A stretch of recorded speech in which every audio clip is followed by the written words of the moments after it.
नमस्ते दोस्तों, राधे राधे। रोज सभी के फिर से स्वागत बा हमनी के चैनल पर। आज हमनी के खूब सुंदर एगो बेटी विवाह के गीत लेके आयल बनी जा। तो वाला गीत के पूरा लास्ट तक सुनी लो। गीत बहुत अच्छा बा। अगर अच्छा लगी तो लाइक शेयर सब्सक्राइब कर लो और कमेंट में बता के जे हम लोग ये गीत रगोल के कैसन लागल हटे। अरे माई लाल जोगवा पियर जोगवा के बिसहले ना। अरे माई लाल जोगवा पियर जोगवा के बिसहले ना। अरे माई उजर बतासा कलिया दुलदा के खोज लेना। अरे माई उजर बतासा करिया दरवा के खोज लेना। आहो बेटी लाल जोगवा पियर जोगवा यामा बेसहलीना। अरे बेटी लाल जोगवा पियर जोगवा यामा बेसहलीना।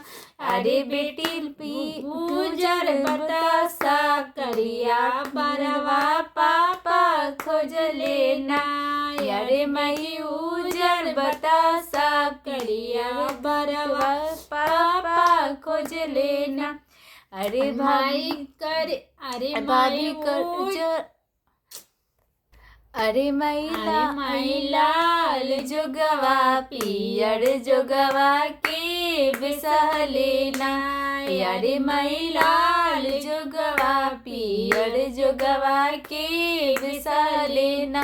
अरे माई उजर बतासा करिया दुरवा के खोज लेना। अरे माई उजर बतासा करिया दुलवा के खोज लेना।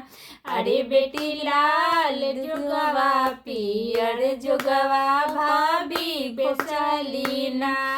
अरे बेटी लाल जोगवा पियर जोगवा भाभी बेसहलीना।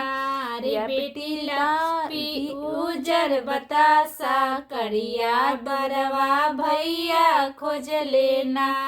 अरे बेटी उजर बतासा करिया बरवा जीजा खोज लेना।